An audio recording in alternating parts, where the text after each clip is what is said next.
Had a couple of more thousand forest plants arrive that needed to be planted. Got some help from a friend, so it didn't take too long. The forest machine needed to get started. Preparation for the winter. They had been parked for so long. I gave the turbo a little bit of oil before starting, checked all the fluids, the coolant, the engine oil, and all of that. This is an add-on. We added an extra kind of lid on top of the connector for the oil feed for the turbo with a bolt hole and a copper washer to seal it so it's easy to access and give it a little oil. I wanted to add that since I knew that the machines would be parked most of the summers, but it fired up like a champion. I checked the voltage and so on. I know that the front differential leaks a little oil out into the void around the, I think it's called brake housings, so that needed a couple of liters. I didn't drain the brake housings. I will do that when I do the service a little later on.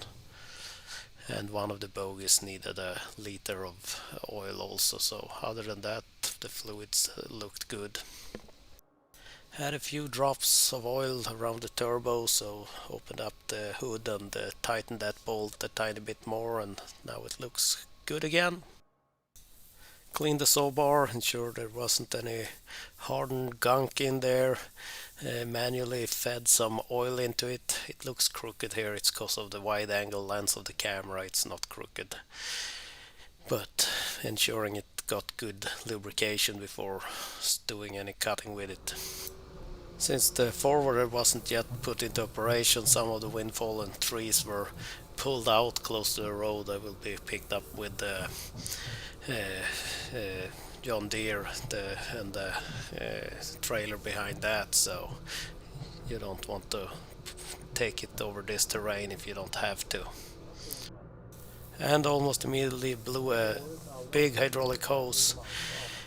I knew these looked a little bad. I added some extra like wear protection because they were quite worn. A lot of the rubber or outermost rubber layer was kind of worn away, but the metal braiding didn't look all that bad, so I should have replaced them.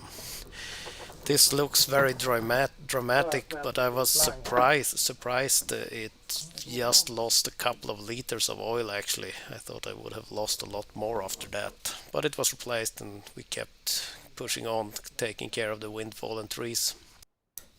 A little later it was time to get the forwarder started. Here you can see the extra plate on top. It's a bit rusty, and that bolt to give the turbo some oil. My dad had complained that it was running like it was lacking a bit of power the last it had been used before it was parked, so checked the fuel filter, drained that if there was any water in the fuel and so on, but everything looked fine, all the fluid levels looked good. So test start it is, and it fired up super nicely. We did run into some issues later that I will cover, but that will be its own separate video that will come in the not too distant future hopefully. So that's it for now. The machines are up and running. We have had a little bit of snow by now.